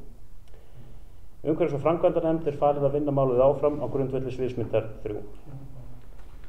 Þetta er þannig til komið að umhverfis- og framkvæmdanefnd hafði samþykkt að fara þá leið að vinna með sviðsmynd 3 en á þeim tímapunkti hafði ekki borist umsögn náttúruverndarnefndar. Það hefur verið aflað umsagna frá atvinnu- og menningarnefnd, íþrótta- og tónlistarnefnd, ungmennaráði og það var sem samþykkt hér á bæjarstjórnarfundi að láta afgreiðslu málsins þá bíða eftir því að náttúruverndarnefnd fengi málið til umsagnar og það liggur hér fyrir og þess vegna er tillagan í þessu formi að rauninni að samþykkja að halda áfram og þá í umhverfis- og framkvæmdanefnd. Nú undir lið 6.4 landvarsla á Víknaslóðum og nágrenni. Til fundar náttúruverndarnefndar komu Þorvaldur P. Hjarðar og Þórhallur Þorsteinsson frá ferðafélagi Fljótsdalshéraðs. Fóru þeir yfir erindi félagsins þar sem óskað er eftir framlagi til landvörslu í samvinnu við Seyðisfjarðarkaupstað og Borgarfjarðarhrepp frá árinu 2019. Eftirfarandi tillaga lögð fram. Bæjarstjórn tekur undir með náttúruverndarnefnd, lýsir yfir ánægju með störf ferðafélags Fljótsdalshéraðs að eflingu ferðamennsku og náttúruverndar á svæðinu. Bæjarstjórn og náttúruverndarnefnd eru sammála því að mikilvægt er að efla sjálfbæra uppbyggingu ferðamannastaða í sátt við umhverfi og samfélag, meðal annars með því að auka landvörslu. Málið kemur til afgreiðslu í bæjarstjórn þegar það hefur hlotið umfjöllun í atvinnu- og menningarnefnd. Sömuleiðis ástæðan fyrir þessari bókun er að erindi þetta barst bæjarráði raunar frá ferðafélaginu og það var ákveðið að vísa því hvoru tveggja til náttúruverndarnefndar og atvinnu- og menningarnefndar. Þarna farið fram á 500 milljóna króna framlag frá árinu 2019 og verkefni snýr að landvörslu á svonefndu Víknaslóðum. Það er komið af stað eða fer af stað í sumar en með svona takmörkuðu svæði innan Víknaslóða en hugmyndin þarna er í rauninni að auka umfangið og fara þá meðal annars inn á svæði hér innan þessa sveitafélags í kringum Stórurð, út í Stapavík og á fleiri svæðum. Þannig að langar líka að segja frá því að þarna er í rauninni ferðafélag Fljótsdalshéraðs að vinna mikið brautarkennt starf. Þetta er í fyrsta skipti sem að einkaaðili ræður landvörð í vinnu. Fram að þessu hefur þetta náttúrulega aðalega verið ríkið sem að ræður landverði og svo sveitafélög í einhverju tilfellum, en þarna er rauninni einkaaðili eða félagasamtök í þessu tilfelli sem að ráða landvörð til þess að sinna ákveðnu svæði og þá í samstarfi við viðkomandi landeigendur og afar merkilegt og gott starf sem að ferðafélagi hefur verið að vinna þarna og hægt að binda töluverða vonum við það að þetta geti í rauninni undið upp á sig og kannski verið fyrstu skrefið í því að það verði hreinlega ráði landvörð til starfa fyrir þetta svæði þá með aukinni aðkomu ríkisvaldsins að því. En fundargerðin er að öðru leyti lögð fram til umræðu og afgreiðslu. Stefán Bogi Sveinsson bæjarfulltrúi lokið máli sínu og farið yfir efni þessara fundargerðar. Mælendaskrá er opin.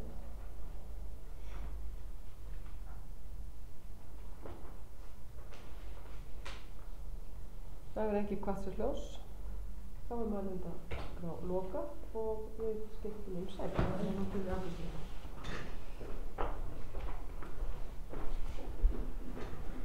Við göngum þá til afgreiðslu þessara liða. sem eru 6.3 selsk og deiliskipulag.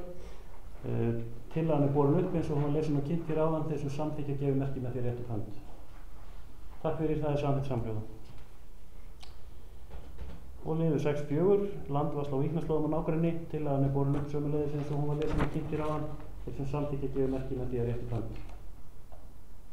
Takk fyrir, það samþykkt samhljóða. Og aðri liður í fundagerðinni sem hún sjálf skoðast að staðfesta bæjarstjórn nema því sem mótmælt. Svo ekki, og bókar svo. Við göngum þá næst til 7. dagskrárliðar. Það fundur félagsmála nefndar, 165. fundur. Allar bókarnir nefndarinnar á þeim fundi voru færðar í trúnaðarmálabók, en orðið laust, formsins vegna getur við sagt, ef einhver óskar eftir að taka til máls undir þessum lið. Svo ekki, þá lokaði mælendaskrá og þetta bókast með þeim hætti sem að kemur fram hér í drögum. 8. liður á dagskrá ráðningarsamningur bæjarstjóra. Fyrir fundinum liggur ráðningarsamningur Björns Ingimarssonar bæjarstjóra fyrir þetta kjörtímabil sem að hefjast. Málið var áður tekið fyrir á fundi bæjarráðs en núna tekið fyrir hér til afgreiðslu. Orðið laust undir þessum lið ef einhver óskar eftir að taka til máls. Ef svo ekki, þá lokaði mælendaskrá og ber þá upp tillöguna sem hljóðar svo að tillögu bæjarráðs samþykki bæjarstjórn fyrirliggjandi ráðningarsamning við Björn Ingimarsson bæjarstjóra. Samningurinn verður aðgengilegur á heimasíðu sveitarfélagsins eins og verið hefur. Ég ber þetta upp þeir sem samþykki gefur merki með því réttu hönd. Takk fyrir, það samþykkt samhljóð. Þá er komið að 9. dagskrárlið, það málefnasamningur meirihluta bæjarstjórnar Fljótsdalshéraðs 2018 til 2019. Og það já, ég skal bíða aðeins. Málefnasamningurinn hefur verið lagður fram hér til kynningar bæjarstjórninni og er sömuleiðis aðgengilegur á heimasíðu sveitarfélagsins og í öllum betri bókaverslunum. Ekki 2022.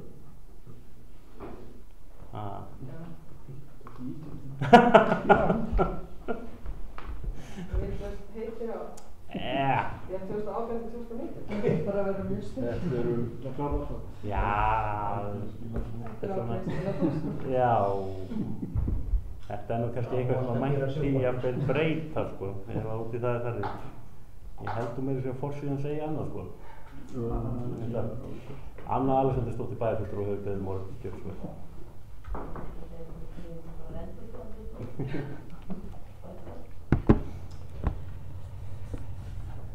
Forseti og góði fundamenn, falleg fara heill, er það ekki, svo sagt, þannig að það standi í fundargerðinni til 2018 til 2019, þá er það merkjum það að við höfum eftir að eiga mjög farsælt samstarf. En málefnasamningur meirihluta bæjarstjórnar Fljótsdalshéraðs, hann er alltaf 2018 til 2022. Hann er aðgengilegur á heimasíðu sveitarfélagsins. Þið farið undir stjórnsýsluna og þar undir stefnur að þá er hann þar líka fyrir ykkur sem heima sitjið menn vilja fletta honum upp. Mér langar aðeins bara að lesa hér yfir kannski rétt yfir innganginn. Ég ætla nú ekkert að fara kannski yfir alla þessa þætti en aðeins að renni við þetta. D-listi Sjálfstæðisflokks og Óháðra og B-listi Framsóknar á Fljótsdalshéraðs staðfesta að listarnir mynda saman meirihluti bæjarstjórn Fljótsdalshéraðs kjörtímabilið 2018 til 2022. Listarnir sameinast að koma í framkvæmd stefnuskrám sínum eins og þær voru kynntar kjósendum og samkvæmt í samkomulagi sem hér fer á eftir. Það er grundvallar atriði í samstarfinu að áfram verið gætt aðhalds og skynsemi við fjármálastjórn sveitarfélagsins. Það svigrúm sem sveitarfélagið hefur verði nýtt til uppbyggingar innviða og til þess að sótt verði fram hvað varðar uppbyggingu öflugs atvinnulífs og grósku mikils mannlífs í sveitarfélaginu. Síðan listum við nú þarna upp áherslumál eftir málaflokkum og kannski aðeins varðandi eins og stjórnsýsluna. þá erum við mitt með þarna inn í okkar málefnissamningi og það er svo sem það sem við höfum nú þegar myndaði starfshópum að það er að fara yfir samþykktir nefnda sveitarfélagsins og verkefni þeirra með það í huga að kanna hvort ástæða til þess að gera breytingar á þeim.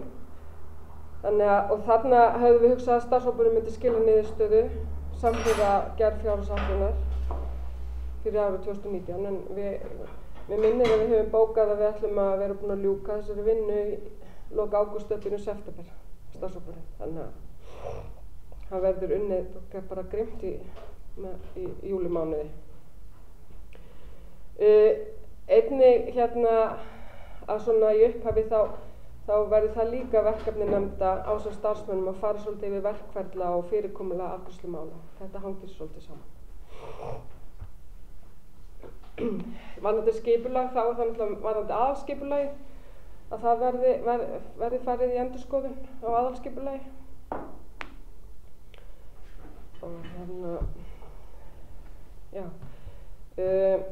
ég svo röddin í mér er alveg að bresta. Ég hefði eitthvað kvef í gangi, þannig að við svona varðandi umhverfismálin þá náttúrulega viljum við vinna áfram varðandi plastpokanotkun og burðarplastpoka. Við viljum nú stefna því að við bara og þurfum að gera það í samstarfi við fyrirtæki og stofnanir og við bara hættum að nota plastburðarpoka. Þetta var innkaupapokinn okkar Fljótsdalshéraðs sem var borinn niður í hús síðastliðið ár. Hann er náttúrulega hluti og nú getum við farið með hann og þeir sem er gamla KHB-pokan, þannig að getum við verið með í það minnsta þá tvo. Þeir allavega endist hann mjög vel og er ennþá til á mínu heimili.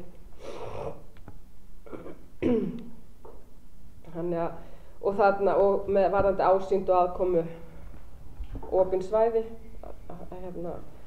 að við vinnum á því og ég held að þetta sé allt sem við svo sem getum unnið bara vel að í sameiningu. Varðandi fræðslumálin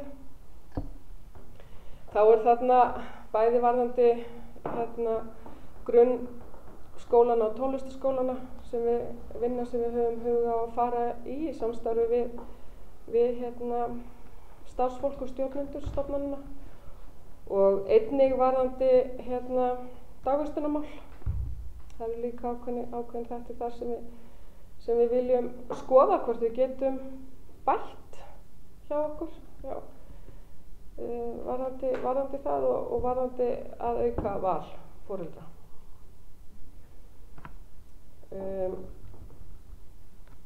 Einnig og þá kemur, ef við náum að bæta það, þá gætu við þetta að mæta þessu að foreldrar komi börnunum sínum í dagvistun á þessu 12 til 18 mánaða tímabili. Við höfum að skoða með frístundastyrkinn. Hvort við getum skilyrt að skipta honum á tvær annir frekar en að það sé hægt. Það er hægt að fá hann greiddan út að mig minnir 3 ári núna en það er ekkert það að all upphæðin, þú getur fengið alla upphæðin að greidda og þú getur sótt 3. Þannig að við skiptum því þannig að verður svona hvati fyrir börnin að sækja vera báðar annir í tómstundastarfi.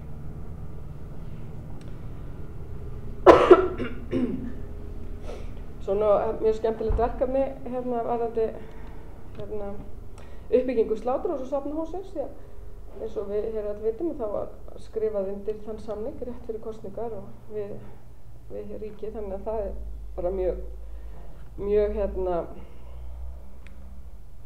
verður mjög skemmtilegt verkefni að vinna því og er þegar svona farin að koma einhver mynd á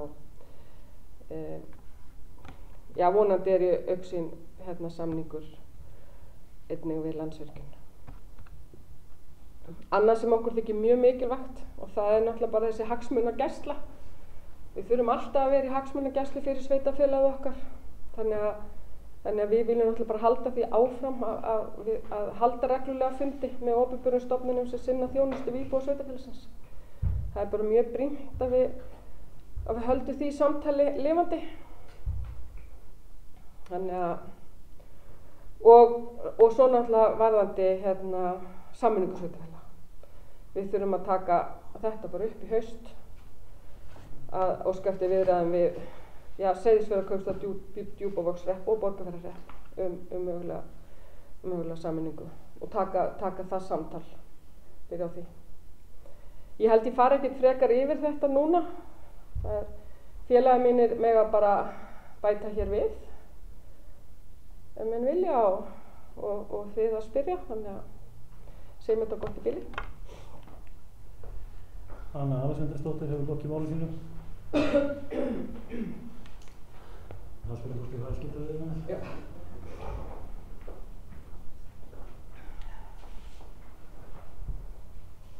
Stefán Bónsveinsson það var gæft að taka máls. Forseti og ágæta fundafólk. Við ætlum ekki að vera hér langborður þetta samkomulag bíða fyrirstað myndum meirihluta í bæjarstjórn. Það liggur fyrir og er hægt að kynna sér það. Langar kannski til þess að draga út 2 þætti án þess að fara djúpt í efnisatriði. Það er það í fyrsta lagi náttúrulega þessi niðurstaða fengin með því að þegar við settist niður og fórum að ræða saman og bera saman stefnuskrárframboðana, því að allt snýst þetta jú það að við höfum lagt ákveðið mál í dóm kjósenda og þau atkvæði sem við höfum á bak við okkur endurspegla vilja fólks til þess að þau mál komist í framkvæmd. Þegar við fórum að ræða saman og bera saman bækur þetta þá varð okkur það ljóst að í rauninni stangaðist ekkert á það sem við höfum verið að tala og tala fyrir hjá okkur kjósendum. Það var í mesta lagi áherslumunur og svona munur á því í hvaða forgangsröðum við vildum setja hlutina en í stórum dráttum að þá var það þannig að okkar málefni lágu mjög vel saman. Og það er eiginlega grundvöllurinn og eins og kemur fram í þessum samningi þá er rauninni gengur hann út á það að vinna að stefnumálum beggja þessara framboða. Við treystum okkur algjörlega til þess að segja það að við ætlum að vinna sameiginlega að þeim stefnumálum sem bæði þessi framboð kynntu. Þannig að það er keðja alla leið sem liggur frá því þeirri vinnu sem var unnin fyrir kosningar á hálfu framboðana, þeim málum sem menn settu á oddinn, því sem að menn lofuðu og lögðu fram og beint inn í þetta samstarf. Og nú höfum við 4 ár til að vinna saman að því að hrinda þeim í framkvæmd. Og það finnst mér vera afar gott veganesti. Hitt sem ég langaði að nefna og sem að Anna Alexandersdóttir bæjarfulltrúi kom reyndar hér inn á áðan líka, það er sú afstaða sem að kemur fram í þessu samningi að meirihlutasamstarfið og rauninni vinna bæjarstjórnarinnar snýst ekki bara að stjórna málefnum bæjarins inn á við, heldur líka vera þessi hagsmunagæsluaðili út á við. Og það bæði fyrir sveitarfélagið sjálft en líka fyrir íbúa þess. Bæjarstjórn býsna öflug rödd ef hann beitt rétt og bæjarfulltrúar geta stöðu sinna vegna haft mjög jákvæð áhrif á mál gagnvart mörgum aðilum og það er ríkur vilji til þess innan þessum meirihluta að beita þessari rödd, að nota hana og leyfa henni að heyrast dálítið stíft. Ég vil nú lýsa því yfir eins og svo oft reyndar með samninga þessu tagi, þá eru þeir þannig að í rauninni held ég að flestir geti sameinast flest af því sem í þeim stendur. Við erum öll komin hérna til þess að vinna samfélaginu okkar gagn og vonandi kemur það fram í gegnum þennan samning að það viljinn að gera samfélaginu þetta gagn og vonandi getum við haft það líka þannig að við getum sameinast það sem við erum sammála og óhjákvæmilega komið upp mál sem við erum ekki sammála en að ég held einmitt að þessi kraftur og þessi staða sem bæjarstjórn hefur, hún þessi kraftur meiri og staðan sterkari eftir því sem að við getum að standa betur saman af þeim málum sem við erum sammála og þá farnast okkur hendi best. Þannig að ég hlakka í rauninni til samstarfsins, bæði meirihlutasamstarfsins en sömuleiðis samstarfs innan bæjarstjórnarinnar allrar á komandi 4 árum. Takk. Stefán Bónsveinsson bæjarfulltrúi hefur lokið máli sínu og mælendaskrá er opin.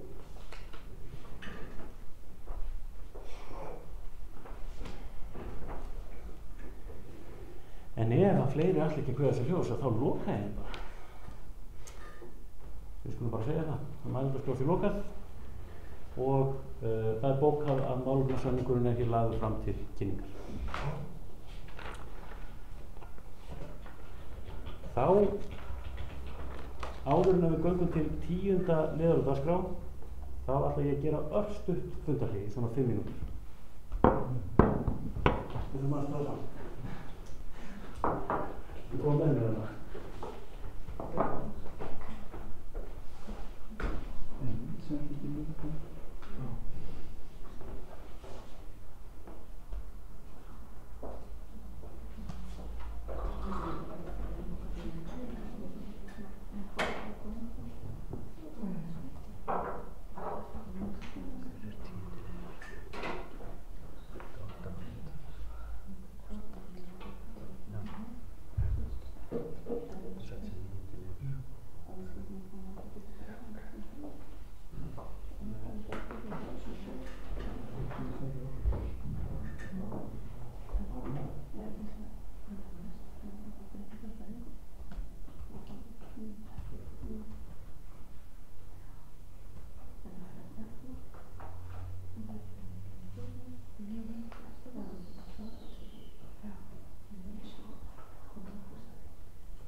klárar í slæðin.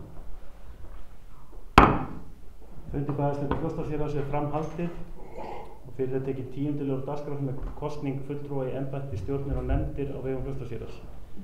Þannig með mámi vesti það voru nokkra kosningar sem ekki var farið í á síðasta fundi en sem full ástæða til þess að klára fyrir sumarleyfi. Ég var bara að kynna það tillögur hverju og eina og eins og áður þá var bara þannig svo ber ég þetta bara upp í röð og ef þau óski eftir að taka til máls einstakar tilnefningar þá bara gefið mér merki á meðan á yfirferðinni stendur. Fyrst það breyting á skipan varamanns í stjórn HEF. Það liggur fyrir eftirfarandi tillaga. Bæjarstjórn samþykkir að Skúli Björnsson verði varamaður L-listans í stjórn Hitaveitu Egilsstaða í stað Steinars Í. Þorsteinssonar. Ég ber þessa tillögu þá upp. Þeir sem samþykkja tillöguna gefur merki með því réttu hönd. Takk fyrir, það samþykkt samhljóða.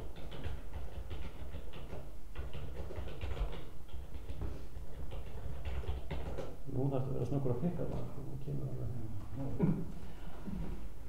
Það sem sagt, ég tala bara hægt og rólega. Það sem næst skipan fulltrúa í svæðisskipulagsnefnd vegna gerðar svæðisskipulags fyrir Austurland. Og þar gerð svo tillaga að fulltrúar Fljótsdalshéraðs verði Guðfinna Harpa Árnadóttir og Kjartan Róbertsson en til vara fyrir þau Karl Láretsson og Freyr Ævarsson. Ég ber þessa tillögu upp, þeir sem samþykkt gefur merki með því að réttu hönd. Það samþykkt samhljóða.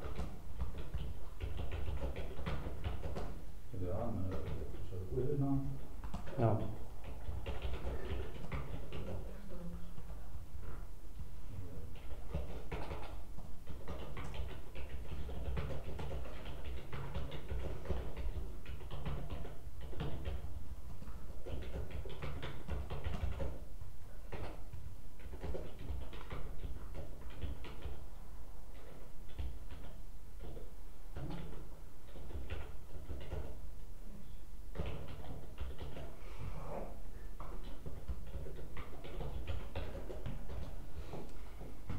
Þá næst skipan fulltrúa í heilbrigðisnefnd Austurlands, þar sem sveitarfélagið á 1 fulltrúa og þar tillaga að aðalfulltrúi verði Davíð Þór Sigurðarson en til vara Benedikt Hlíðar Stefánsson. Ég ber þá tillöguna upp, þessum samþykki hann að gefa merki með því að réttu hönd. Takk fyrir, það samþykkt samhljóða.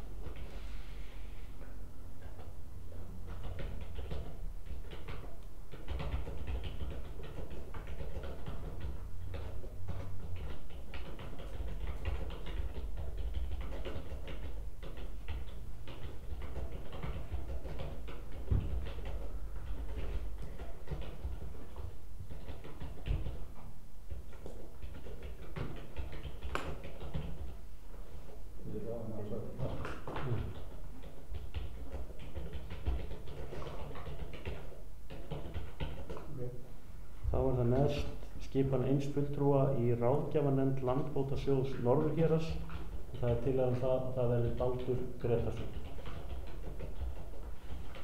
Ég ber þá tillöguna upp, þessu samþykki að gefa merki með því að réttu hönd. Takk fyrir, það samþykkt samhljóða. Já, ég ráðgjafarnefnd. Já. Það var nefnilega búin að kjósa í stjórnum.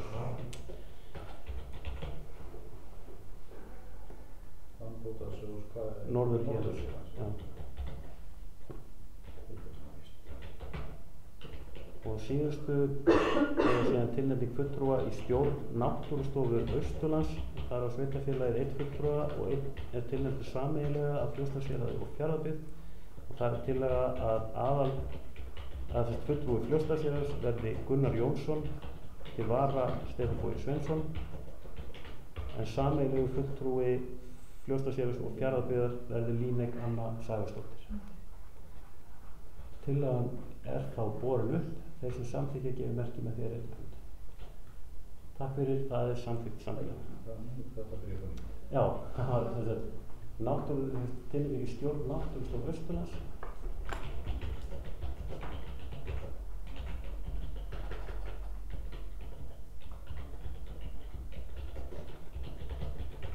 einn fulltrúi og einn tilnefndur og annar tilnefndur sameiginlega með varafulltrúa.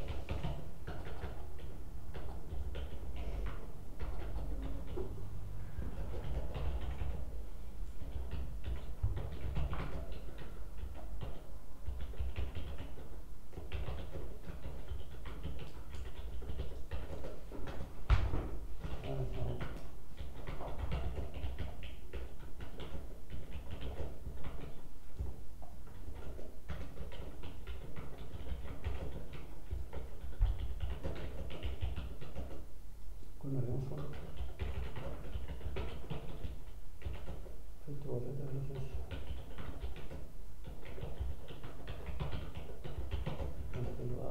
til varalega í stjórnarborðsins.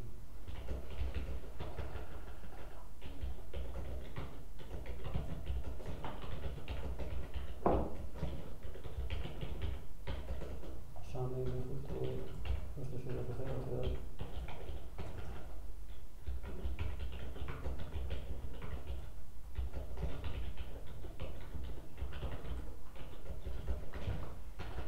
Ein spurning, hefur það samtal átt sér stað við Fjarðabyggð? Já, það er Bygging.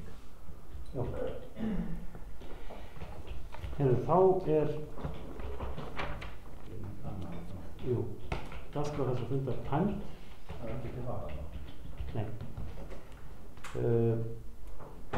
Og við ljúkum þá útsendingum frá fundinum, hefum kannski hægt að gera það fyrr. En fundið er ekki slitið formlega fyrir búið að fara við fundagerð og undirrita hann.